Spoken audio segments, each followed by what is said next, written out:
Hello, my delicious co-creators. Lilou here. I'm in Montreal, in Quebec, sitting with a very famous writer here. You're from Vietnam originally, but you arrived one day at the age of 10, was it, in Quebec? Yes, just by accident, like we left as a boat, with the boat people movement. And then I was in Malaysia for 4 months, and then we got selected by Canada. So we arrived in Canada without knowing anything about Canada. We thought that it was cold all the time, 12 months a year, which is not. So, which is almost right. And yeah, and since then I've been living in Montreal for the last 35 years. So I guess I'm more Canadian than anything else, actually.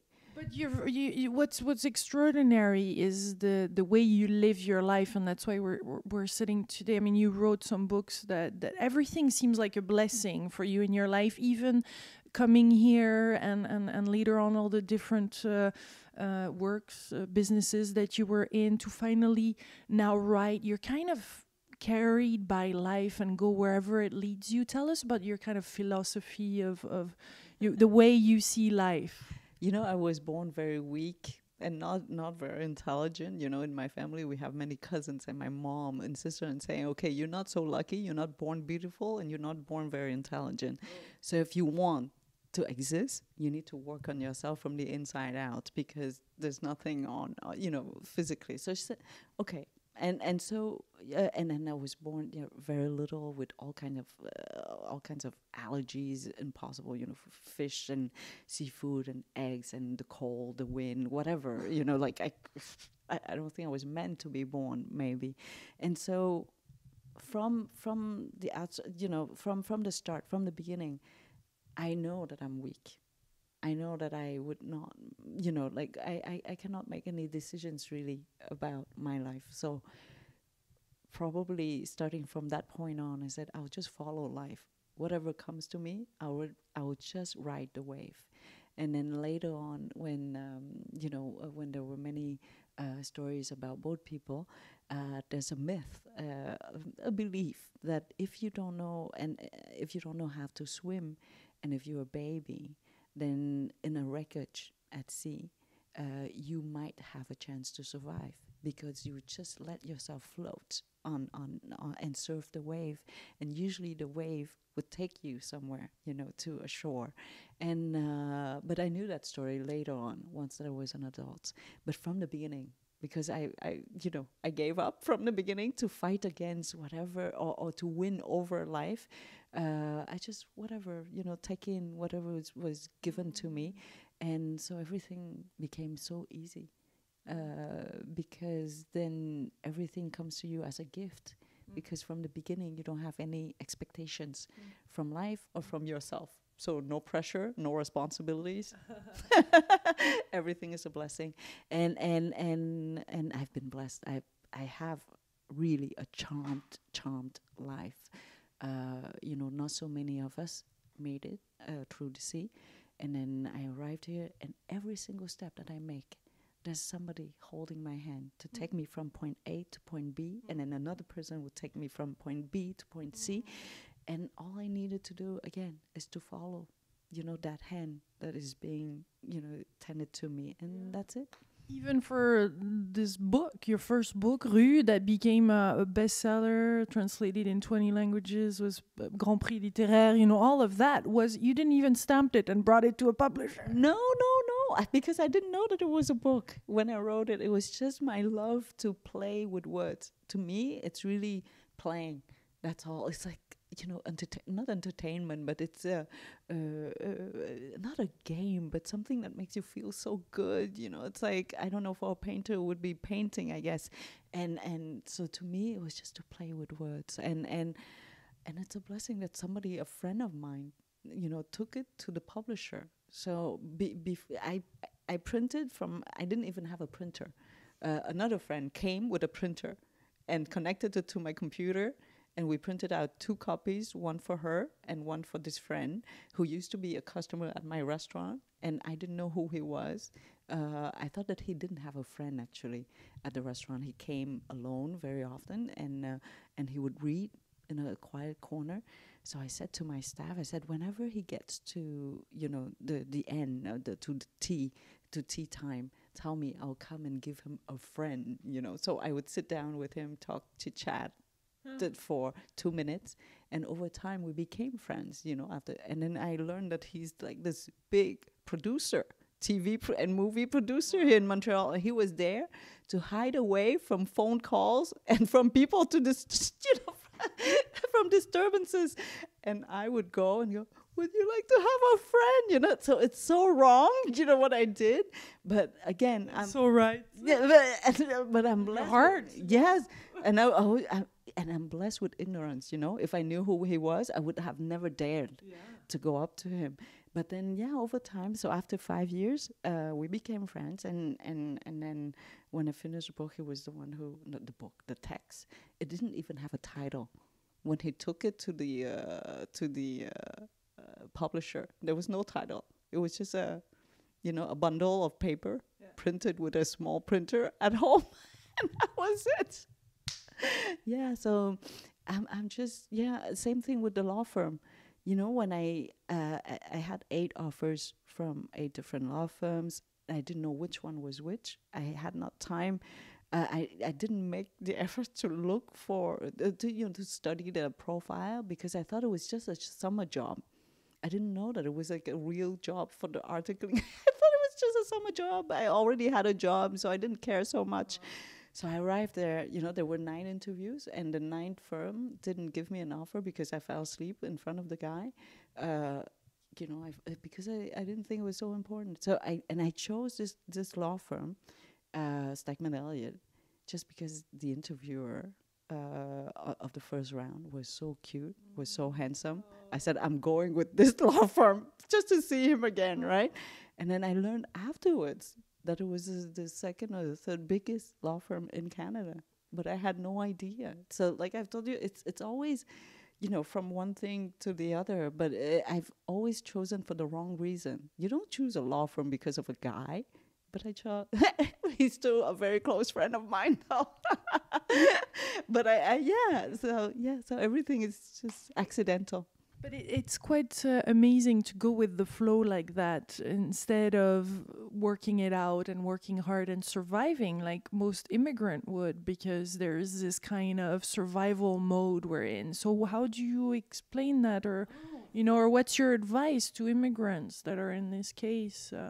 For sure, I'm in the survival mode all the time. I Yet you release to something bigger. Yeah, I think there's a trust in life. After you've seen whatever, and you've seen the pit, right? We did not touch the bottom of the pit, but that there's a pit. So why look at the bottom when you know that the pit exists? Look up into the sky, because you know that there's a pit. And if you do fall into it, at least your eyes are looking at the sky instead of looking at the pit. Because in any case, you're going to fall into the pit, right? Well, to me, I'm always expecting to fall into the pit. But while I'm falling, the last image I have is the blue sky, not the bottom. And so, yes, I'm always running. And I know that things might, change in a flash, like it happened in Vietnam, like it happened in the camp, like it happened, like that boat. You mean that life could stop? I could stop at any time, because, the boat, when we got off the boat, 15 minutes later, the boat dismantled right in front of our eyes. So if I was on that boat 15 minutes longer, I wouldn't be here with you today. So, as well, take every day fully as if it was the last day. And then we continue, and I don't know, and I also feel that I have the duty to live this life fully, because so many people didn't have the chance to, and they deserve this life so much more than I do, and they have more talent, and they have more, things to contribute to this society, so much more, I'm sure. But many of them are at the bottom of the sea somewhere, whereas I'm here. So I don't have the right to waste. We have somebody that wants to reach you. Yes. This is my office, as you can see. And I don't have the right to waste this life. And I feel that I'm condemned to happiness. I don't know what is it, but someone is talking to me, so we'll talk to her later. But yeah, so that's. I think that's why that I'm forced to be happy. I don't have a choice, but of course I run, and I always feel that I'm 10 years late because I arrived here when I was 10, and yeah, so it's very funny. I don't know, it's paradoxal. Yeah. But it's beautiful that when you arrived to Quebec, to tell us about how it felt for you to see this snow, to see this purity, to after everything that you lived to be here, and the warmth of the Québécois are absolutely amazing. Special. It's very, very strange. Well, strange in a good way, because you have to go back a little bit in time and see that I was born in a country at war, and then after that it was a country in transition, and as we know, a country in transition is as bad or differently, but as bad as a country at war, and then after that a time in the camp where again the color that you see is dust and filthy stuff, and then you arrive here, and we were lucky we arrived here at the end of March. There was still snow everywhere, and so it's so virginal, snow when nobody has touched the snow, it's just like perfect white, and so we were amazed with this, and the brightness, the light, hitting the snow. It's so different from anything that we had seen before, and that the people who welcome us at that first moment was so generous and so pure. And I don't know if that purity comes from the fact that they had not seen, any blood being shed here in this country for a long time, or because they're born that way, or I don't know. The Québécois have quite an history too, huh? It's not that... The battlefields happened a long time ago, 400 years ago, or 300 years ago, I should say, but recently there's no blood being shed here. Yes, we have soldiers going abroad, dying abroad, First World War, Second World War, whatever, many wars where we have participated. But here on this soil, I think there has not been any blood.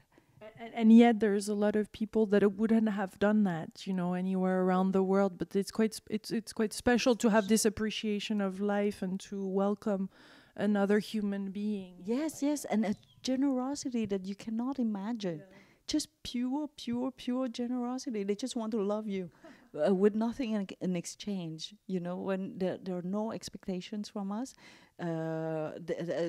They had no expectations from us, and we didn't have any expectations.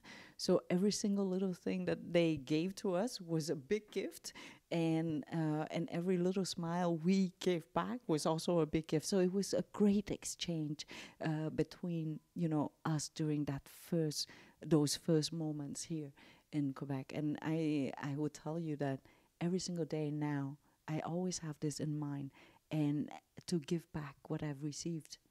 And and I think it's true. When you have received so much love, then you have enough love to give back, and I like to believe that they gave us a second life, not another country, not a new country, but really the chance to a second life, and a big life, a beautiful life, a fabulous life here in Quebec, in Canada.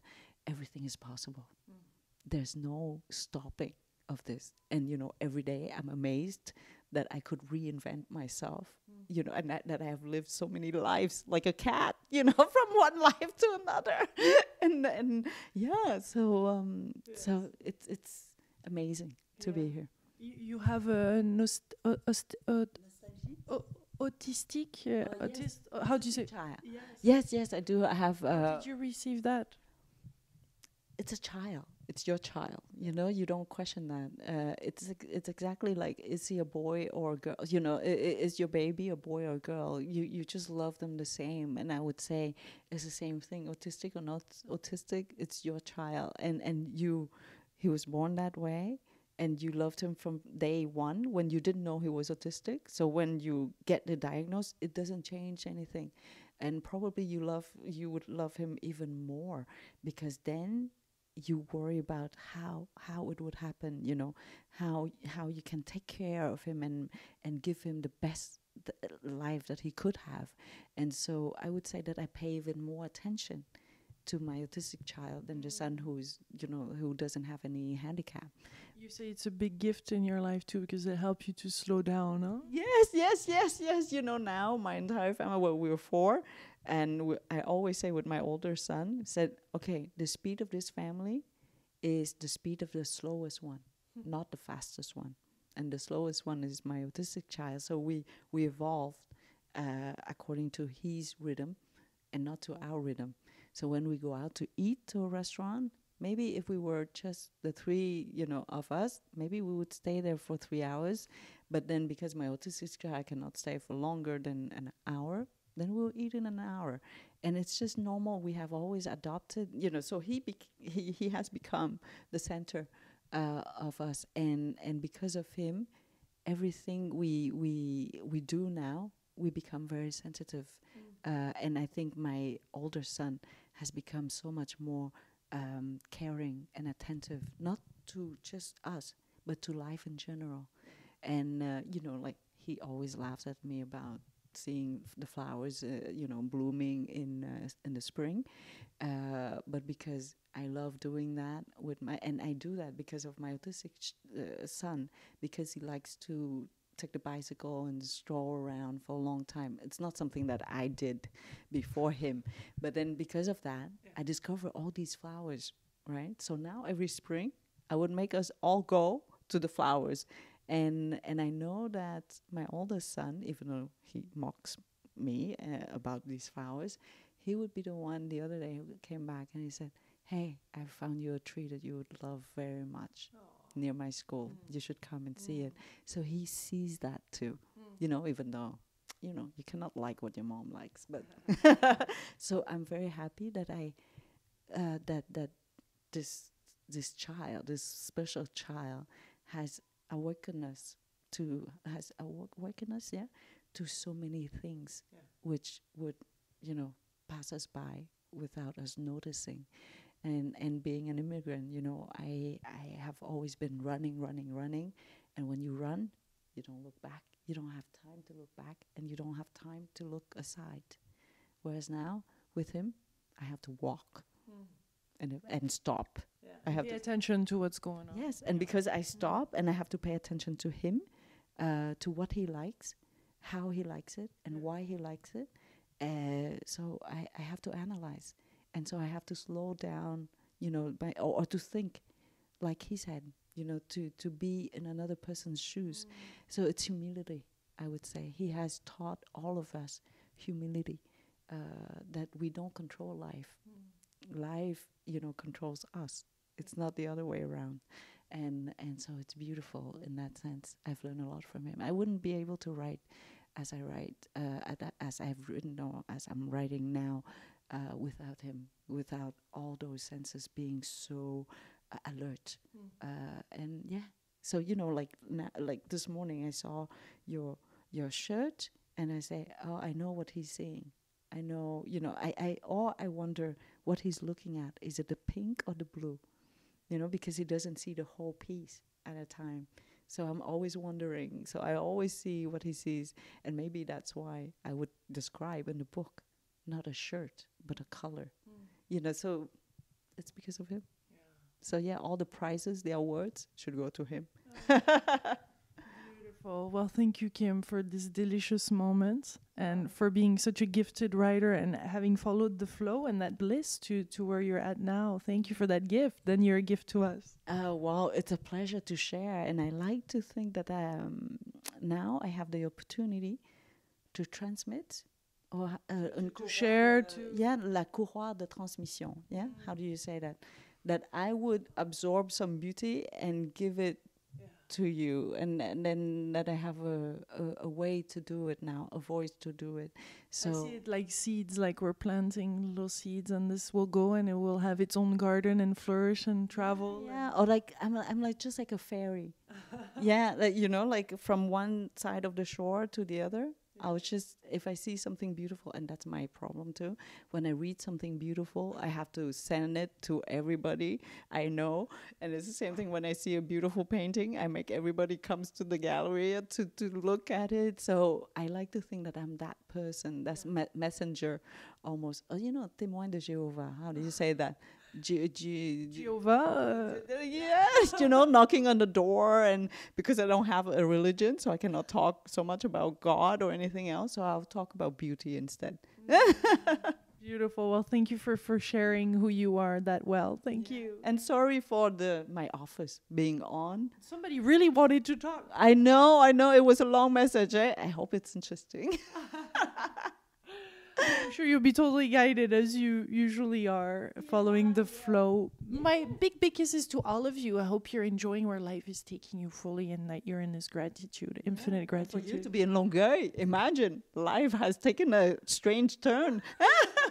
There's still snow outside. I love it. I feel this is my third trip to Quebec in a short period of time. I follow life to wherever it leads me. Yeah, and Longueuil is not a destination usually. Well, it's close by the big Pont Jacques Cartier. Beautiful. La Ronde is probably closed right now, but it's absolutely fun, like this park with... and you have the river, and you have all of that, but nobody comes here unless, you know, you need to do something, I guess, because it's a little bit, 10 minutes from downtown. Yeah. So it's already far. Yes. Somehow life keeps on bringing me on this side of the river. It's interesting each time.